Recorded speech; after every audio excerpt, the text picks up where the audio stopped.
এখন চলছে 2025 সাল। যদি আমরা সাধু মুনি যোগীদের কথা বিশ্বাস করি, তাহলে এটা আমাদের মানতে হবে যে 2025 থেকে 2032 পর্যন্ত যে সময়টা চলছে, যে 7 বছর চলছে,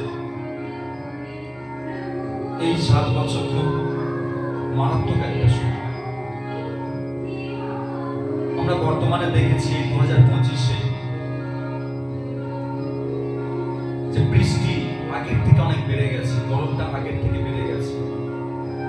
অর্থাৎ জল তার প্রকোপ দেখাবে, আগুন তার প্রভাবটা দেখাবে। মানুষের জীবনে অনেক মহামারী, অনেক রোগের সৃষ্টি হবে। তাহলে বাঁচার উপায় কি?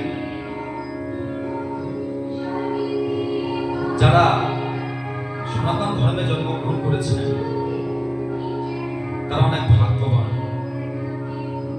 যে বাঁচার একটাই উপায়, যে উপায়টা একমাত্র এই সনাতন ধর্মেই আছে, অন্য কোনো ধর্মে নেই।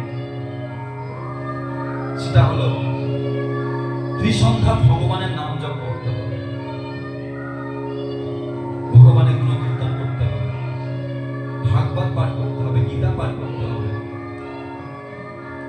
ভগবানকে শয়নে স্বপনে সদা জাগরণে ভগবানকে ডাকতে হবে, তবে ভগবান কৃপা করবে।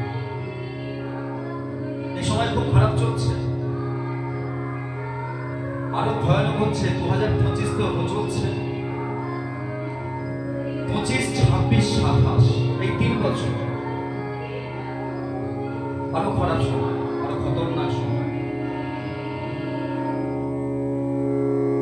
এটা কে লিখেছেন? জগন্নাথপুরী, উড়িষ্যার জগন্নাথপুরী পঞ্চসখা, তার মধ্যে একজন সখা হলেন কাশীনাথ গোস্বামী মহারাজ।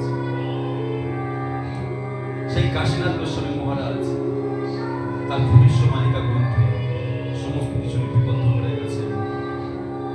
আজ থেকে 600 বছর আগে এই ভবিষ্যমালিকা গ্রন্থের সৃষ্টি হয়েছিল, কিন্তু 600 বছর আগে তিনি ভবিষ্যৎবাণী করে গেছেন। যে ভবিষ্যৎবাণীর প্রত্যেকটা কথা এখন বর্তমানে বলছে, আমরা দেখতে পাই। এবছর আমরা লক্ষ্য করেছি কত বর্ষা, কত বৃষ্টি, চতুর্দিকে বন্যা প্লাবিত হতে যাচ্ছে। সবকিছু ওই ভবিষ্যৎবাণীটা গ্রন্থে লেখা আছে। যাই হোক, যারা ভক্ত তারা তো গোবিন্দের নামে বিভোর হয়ে থাকবে। আমি সকল সনাতনের কাছে অনুরোধ করব, আপনারা সবাই ত্রিসন্ধ্যা ভগবানের নাম জপ করুন, ভগবানের চরণে আশ্রয় নিন, ভাগবত করুন, গীতা পড়ুন, চৈতন্য চরিতামৃত পড়ুন, উদ্ধার হবে। আপনাদের কোনো ক্ষতি হবে না, মাথার একটা চুল পর্যন্ত কেউ ছিঁড়তে পারবে না, যদি আপনারা এইভাবে ভগবানের চরণে থাকতে পারেন। আজকের মতো